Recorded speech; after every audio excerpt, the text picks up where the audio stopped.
We do have a 5-game slate Yeah, we do. tonight. So I want to get into a little bit of DFS. Want to get into some Sportsbook for tonight. And let's start with that big game. You want to go Bucks Sixers? Yeah, Bucks Sixers, highlight of the slate probably. Sweet. Before we get into the game, let's take a look at some futures in the Eastern Conference here, though. These teams are tied in the standings right now. Both 46 and 28. Bucks plus 300 to win the East, while the Sixers are plus 450. So when you're hearing that, Nick, like, what's the better bet here? I think it's still Milwaukee at 3-1. And I think it's really interesting where the 76ers are priced here because, your guys' beloved Boston Celtics are at plus 425. So technically lower odds than the 76ers, despite losing Robert Williams, likely for the entire first round of the NBA playoffs and potentially even longer. So to me, it seems like the odds makers have lost a little bit of faith in the 76ers, who by all accounts are fully healthy at this point, and they look great those first few games with James Harden in uniform. And Harden has looked awesome when they play an average or below average opponent, but it seems like every time they play a good team, he has a 2 for 11 game with 6 turnovers and he's 1 of 8 from 3. So the honeymoon period, I think, is kind of worn off with James Harden, and people are back to being skeptical of the Philadelphia 76ers. Meanwhile, the Bucks are still yet to go on that 10-game winning streak where they remind everybody why they beat the Phoenix Suns 4 times in a row to win the NBA Finals last July. But to me, they still have the highest floor by a pretty good margin of any of these teams in the Eastern Conference. I don't love the Nets at plus 250. Way too many question marks with that team right now. So I think the Bucks at 3-1 are a pretty good bargain. I think that number is going to steadily come down as we move through the playoffs. Hey, Nick, just real quick. What did the Celtics show you last night? They had nobody. They were shorthanded. No Jaylen Brown, no Jason Tatum, and they nearly took down a playoff team in the Raptors. Yeah, they did. I think they answered a lot of questions about their depth. And, it is just a one-game thing. We've seen teams do this lately. Like the Heat got tripped up twice in the last couple of weeks by teams that were resting a bunch of stars. So, maybe some of it is just the other team, thinking we have a cakewalk because 4 starters are out. But, a lot of people questioned the Celtics' depth when they were a sub-500 team midway through the season. And, picking up Daniel Tice at the trade deadline now looks like a genius move. Somebody who knows the system, is very familiar with everything the Celtics do. And with Robert Williams gone, he's given them good minutes. He played 41 minutes in that game last night, and they only lost by 3 to a Toronto team that played really well. Pascal Siakam, put up 40 points in that game. So, when everybody's back healthy, if they can make it through round 1, we'll see what the matchup is, and you get Robert Williams back, now you feel a lot better, I think, about the depth that you have in spots 6 through 9 on the roster. Grant Williams is playing well. Peyton Pritchard's playing awesome off the bench. Derek White has fit in well. This team's going to be really dangerous. I'm just a little concerned about what that matchup ends up being in round 1, but, likely without Robert Williams. All right, Ryan, Bucks plus 300 to win the East, Sixers plus 450. Nick's going with the Bucks. Where are you going? I'm going Sixers, and this is strictly a regular season thing because I think it's completely different if we're talking finals appearance and championship. But the Bucks are a little banged up. Giannis and Middleton have not played in 2 of the last 5 games, I think it was. They're adding Brook Lopez back, who is our starting center. That's going to take some time. And like Nick mentioned, the Sixers' honeymoon phase is over, and they're rolling. Ever since All-Star break, Harden's been on the team. They've gotten their team chem. It looks better than it was. To win the regular season with not much games left, I'm going with Sixers over Bucks. But Giannis hasn't proved that he's beatable in the playoffs in the last year and a half. So playoffs is a different story. Yeah, and tonight's game too, Ryan, Sixers are at home, so they're favored by 1.5. Just looking at the board here, Sixers minus 120 on the money line, Bucks plus 100. I mean, these teams have split their first 2 games this season. Who wins tonight, and what's a bet you like? This was tough for me. I rolled with the Sixers tonight, basically just because of they're at home. Sixers fans, rowdy. But both are coming off of losses, so both are going to be wanting to win this game. And it has huge playoff implications as far as seeding goes.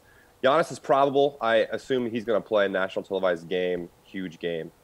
I went with the Sixers, but the bet that I really like tonight, I'm going to sneak in on Clippers +1, and there's a couple of reasons. Rudy and Bojan are game time decisions. Rudy didn't play last game. Hassan Whiteside has already been ruled out. That's a lot of defense gone and a lot of offense for Bojan gone. Paul George, probable to return tonight. I know he's going to be on a minutes restriction, but the crowd is going to be juiced. They're in LA.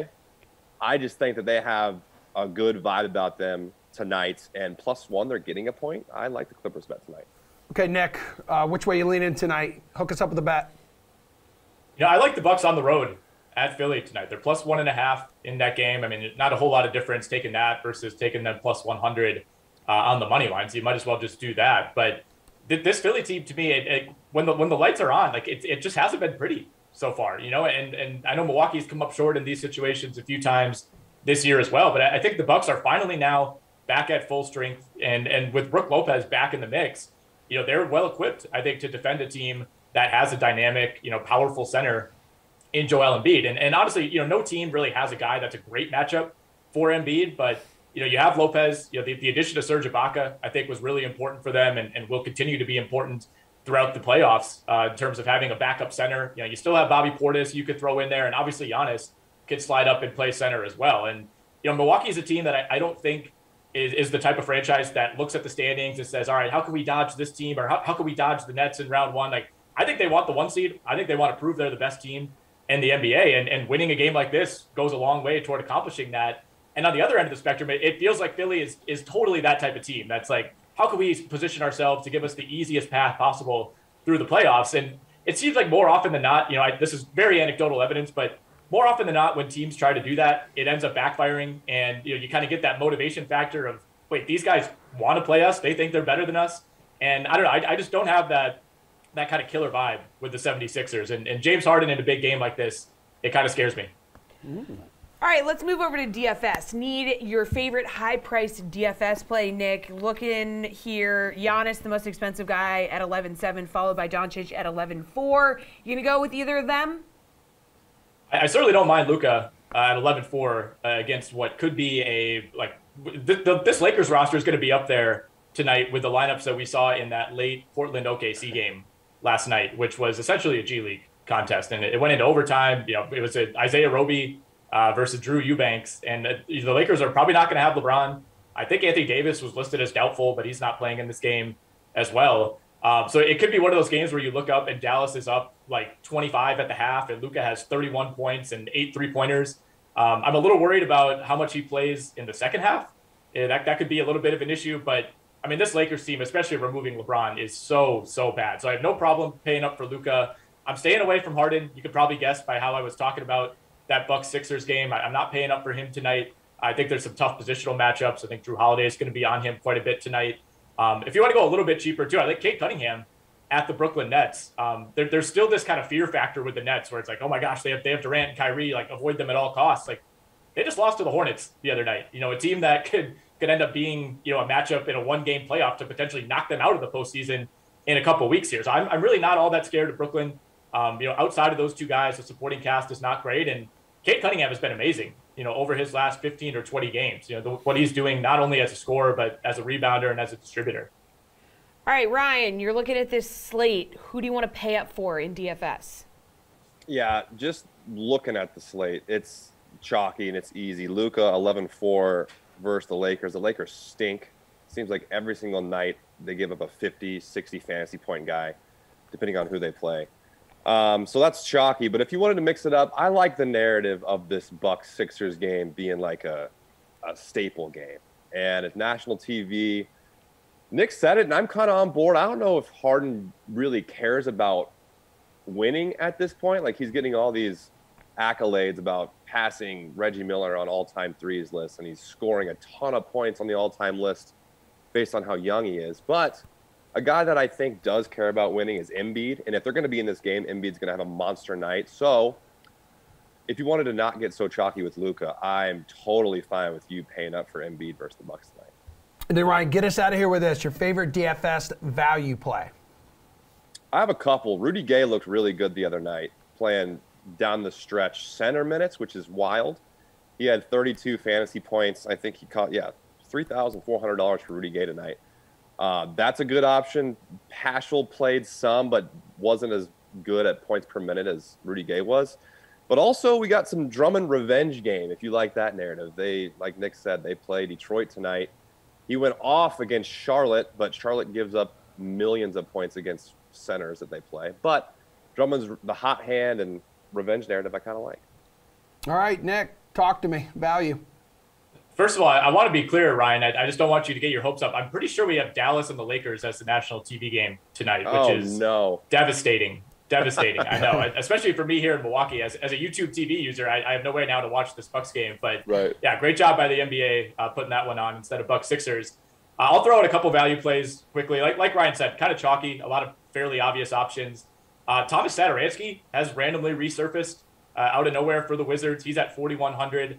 They seem to have dropped Raul Neto from their rotation. Satoransky has played 29 and 30 minutes over the last 2 games, 22, 24 DraftKings points in those contests. You know, not a guy that's going to win you the slate necessarily, but a pretty safe option and somebody who's probably going to go relatively under-owned on this slate. Royce O'Neil, I always find myself coming back to. He plays a ton of minutes. He gets a lot of defensive stats. You know, occasionally he'll hit 3 or 4 threes. He's at 3,900. And then another guy, it's always feast or famine. But Reggie Bullock is routinely playing 35-plus minutes a game since the All-Star break. And his production is almost entirely three-point dependent. But in their last game, he had 7 threes. And he does that, you know, more often than not, it seems. So if you're looking for a high-risk, high-reward option, Bullock at 4,200 is my guy.